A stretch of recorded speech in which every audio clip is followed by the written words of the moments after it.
Ave Maria, frères et sœurs, bon temps de carême à vous tous, que Dieu notre Père vous bénisse et vous protège. Profitez vraiment de ce temps de carême pour lire la Bible et orienter votre vie vers le Seigneur. 20 février, voici ce que nous voulons partager avec vous ce soir. L'annonce de la naissance virginale du Christ. Et c'est le prophète Isaïe dans son livre au chapitre 7 qui nous en parle. Écoutons.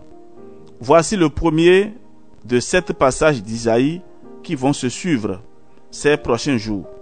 Isaïe est le prophète messianique par excellence. 6 siècles avant le Christ Jésus, qu'il annonce avec d'étonnantes précisions. La plus prodigieuse est l'annonce de la naissance virginale de l'Emmanuel. Paix, droit, justice, joie, tels sont les trésors que ce roi offrira aux siens. Écoutons la parole de Dieu tirée du livre du prophète Isaïe, chapitre 7, du verset 13 et suivant. Écoutez, maison de David, est-ce trop peu pour vous de fatiguer les hommes, que vous fatiguez aussi mon Dieu? C'est pourquoi le Seigneur lui-même vous donnera un signe. Voici que la Vierge a conçu, et elle enfante un fils, et elle lui donne le nom d'Emmanuel, Dieu avec nous. Le peuple qui marchait dans les ténèbres a vu une grande lumière, et sur ceux qui habitaient le pays de l'ombre, une lumière a resplendi. Tu as multiplié leur allégresse, tu as fait grandir leur joie.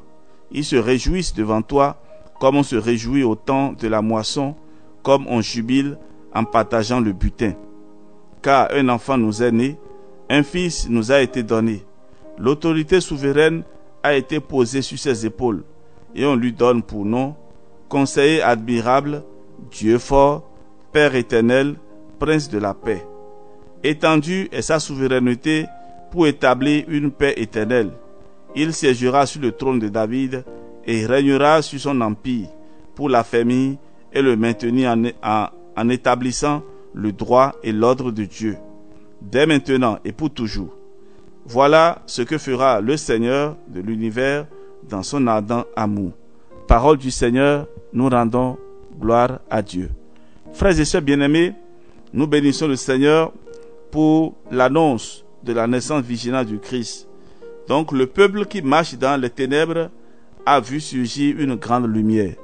Pendant ce temps de carême, nous sommes en préparation à la résurrection du Seigneur qui est la lumière, la révélation de la lumière, Christ, roi de l'humanité.